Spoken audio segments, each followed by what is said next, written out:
To discuss this, I'm joined by Yazidi activist Salim Merza. He's with the NGO Yazda in Lincoln, Nebraska.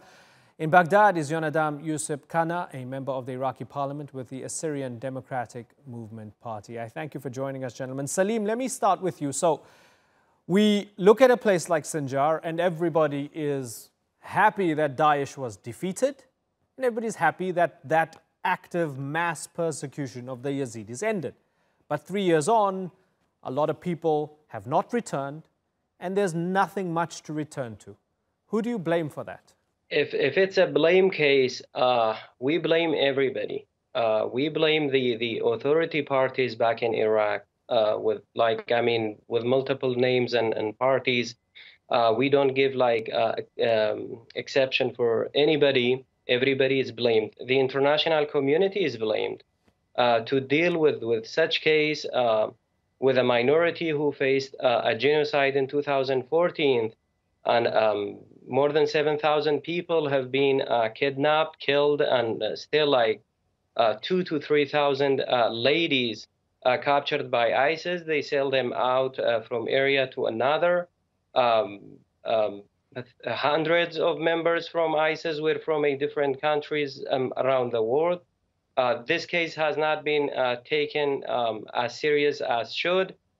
So if it's a blame case, we blame everybody. I mean, no serious steps have been taken through this case or to help Yazidis people out. Right. So Yonadam Yousip Kanna, as somebody who sits in parliament, as somebody who understands the discussions that they are having at the moment within the corridors of power in Baghdad, is it simply a case of priorities?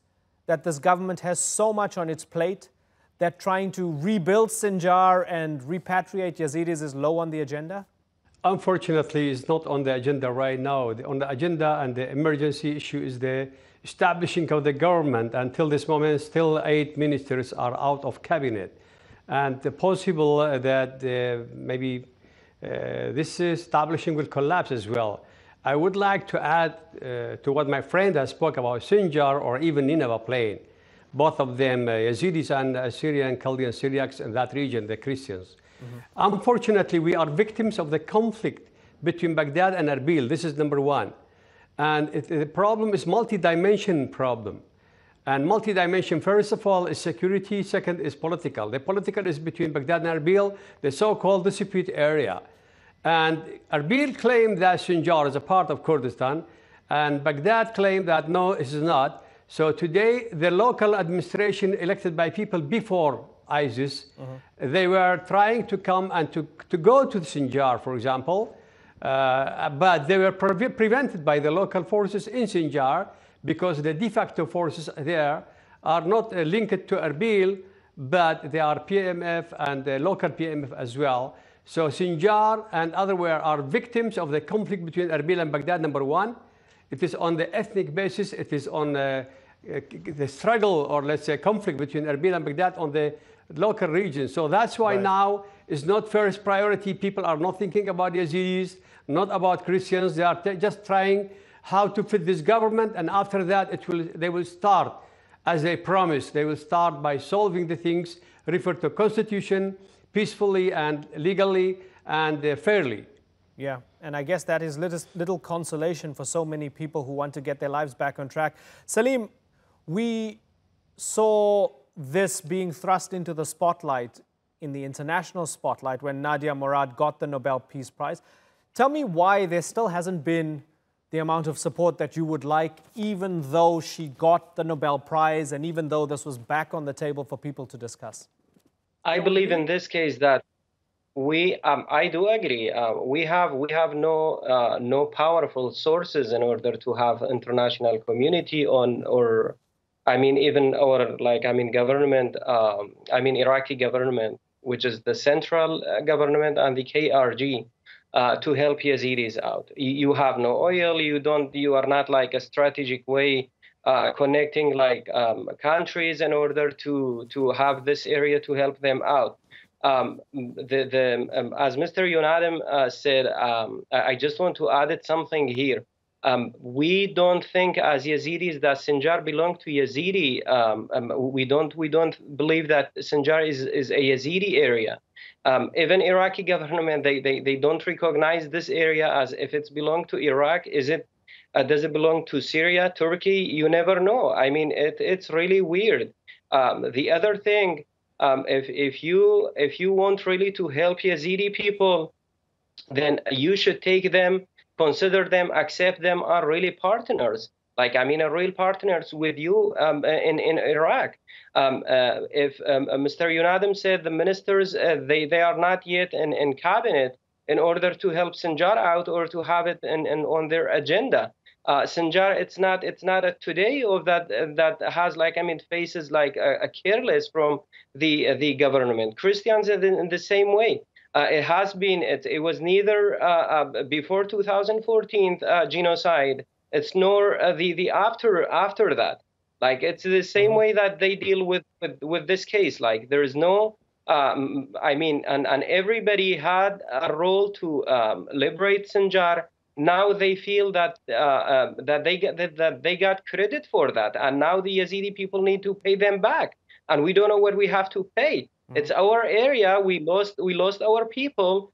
We lost our properties. It's normal thing to have these people back, as happened with all other in Afrin and Syria and in different areas, to have these people back to live in their normal areas and have it their, I mean, dignity back and just live back normally in their area. Yeah, the Norwegian Refugee Council refers to Sinjar as a ghost town at present. Things are not rebuilt. The place is in a bad state. Yonadam, Yousip, Kanna, when we talk of atrocities, rapes, murder, of course, Daesh, they were hell for minorities, be they Yazidis, be they Christians, be they Shias in a Sunni majority area. They murdered, they raped, and so on. And those murderers, those rapists have names, have faces. A lot of people want justice. They want people put behind bars or to face the death penalty for the crimes they committed. Tell me, in Baghdad, is there much input? Is there much appetite? Is there much movement towards trying to find justice for the persecuted minorities, such as the Yazidis and the Christians? Unfortunately, again, I will say we are victims of this conflict between Baghdad and Erbil. So you see the Yazidi camps, over 16 camps in Kurdistan, 80% of Sinjar people are still there. Over 45 to 50% of Christians are still everywhere, are like scared in KRG and diaspora and Baghdad and everywhere. Why? Because the region is not that stable. Yazidis cannot go to their homes between Dohuk or Zakho to Sinjar. Why?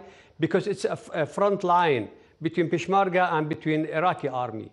And in Sahela, till now, they cannot cross that road. They have to drive all the way to Mosul, and from Mosul to Sinjar, more than 5 hours on the way, just to bury a dead man, for example, a dead body. So I mean, we are victims, and Baghdad is not that much taking care. I'm sorry to say that. And international community, as my friend said, they have, if some government cannot help, cannot support, cannot protect their people, international community must move. So we have not to be victims of this struggle between Baghdad and Erbil. So people, they have to decide on their free will when they are stable, when there is peace, when there is justice. At that time, they will decide to where they belong or not to belong. For example, to be some local administration, Tel Afar or Sinjar or Nineveh Plain. So this is the problem. We are victims of the majorities in Iraq, either Baghdad or Erbil. So I'm sorry to say that, and that's the situation is miserable. Sometimes people are without. Now we are entering a winter, a very cold winter, till people has no any help and support, for example, to have energy, enough oil to heat themselves or to heat their kids in the camps or in Sinjar itself. 20% people are there back, 80% are out. The Nineveh Plain is a little bit more stable because not that much multi-dimension problem. So maybe 50% are back, 50% are out. So Iraqi government has to pay much more attention. International community much more pressure not to let those minorities become victims of this struggle, unjust struggle sometimes. Right. Okay. And Salim, how do you feel about that tension between Baghdad and Erbil, especially after the KRG referendum, which Baghdad, of course, rejected and said we will not accept. There's bad blood between the two administrations, and Yazidis can't really move on with their lives and rebuild their lives or even get justice until those two sort themselves out. How do you feel about that? Okay, I have 2 points here to clear out. One of them, if you want to involve Yazidis or even Christians in the political plan in Iraq, there is no way to have this two minorities or have Yazidis to go and involve in this and help them out, or to get Yazidi situation better. The first thing, you have to decide that Yazidi people have faced a genocide. Separate them from political. The second thing, we are not looking for a justice to protect us from external, risk. It's now, today, we need the local laws, the local legislations in Iraq to apply the law in Sinjar itself. Like, we have been attacked from people around us. Like the one of the major points that people could not able to go back and live in their area in Sinjar is the conflicts between the people. Themselves. We had people from our neighbors, like Arabs from our neighbors. They attacked us. They involved with ISIS. They were with ISIS groups. Iraqi local government with their local legislations, they need to solve this and try to punish those people who were who participated with ISIS to this genocide. Right. This is what they need to do. The second one, it's not only the KRG and the central government. The third thing is PKK, that they still in Sinjar. There are more than 2 or 3 or even 6 parties. They live in Sinjar today, and as I mentioned already, everybody takes that credit for themselves, and they try to get to pay them back. And we don't know what is this for. Right. And how to pay them back. That's a good point. Yeah, that's a really good point. The PKK also floating around there. Yonadam, Yousip, Kanna, very bluntly, in a nutshell, it's November 2018. Is Iraq a country that is safe for minorities? I'm sorry to say that not that much. Not only for minority, but even for others. We need, as you said, rule of order. Rule of order is very weak everywhere, especially on the border like Sinjar, or like I can say even in Baghdad sometimes. A lot of people, armed people under many titles. So we have mafia sometimes confiscating houses or properties, and even in Mosul city itself, no, it's not that much safe not for minorities, but even for majorities, it's not that much safe.